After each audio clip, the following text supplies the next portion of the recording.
A Tartária foi uma vasta região na Ásia Central e no norte da Ásia, que existiu aproximadamente do século XIII até o século XVIII, compreendendo territórios que hoje fazem parte da Rússia, China, Mongólia, Cazaquistão e outras nações. Este termo representava uma vasta região habitada por diversos grupos étnicos e tribos nômades, incluindo os mongóis, tártaros, turcos e outros. A história da Tartária está intimamente ligada ao Império Mongol, fundado por Genghis Khan no início do século XIII. Sob a liderança de Genghis Khan e seus sucessores, o Império Mongol se expandiu tornando-se o maior império contíguo da história. Após a desintegração do Império Mongol, a região conhecida como Tartária fragmentou-se em vários estados menores, como o Kanato da Sibéria, o Kanato de Kazan e o Kanato da Crimeia. Ao longo dos séculos, a Tartária foi palco de muitas mudanças políticas e culturais, com a influência de diversos impérios e civilizações, incluindo a China e a Rússia.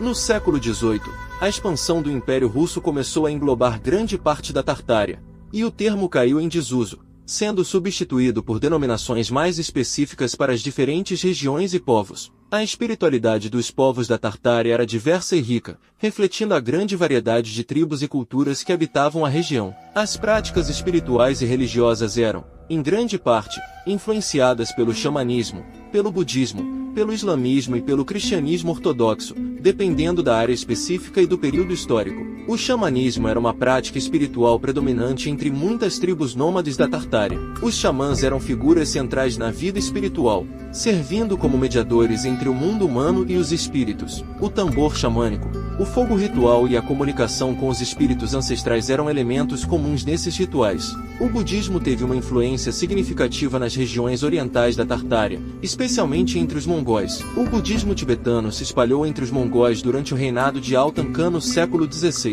Os mongóis budistas construíram templos e mosteiros, e a prática religiosa incluía meditação, recitação de sutras e participação em festivais budistas. O islamismo era a religião predominante entre muitos povos turcos da Tartária Ocidental, especialmente após a islamização dos búlgaros do Volga no século X.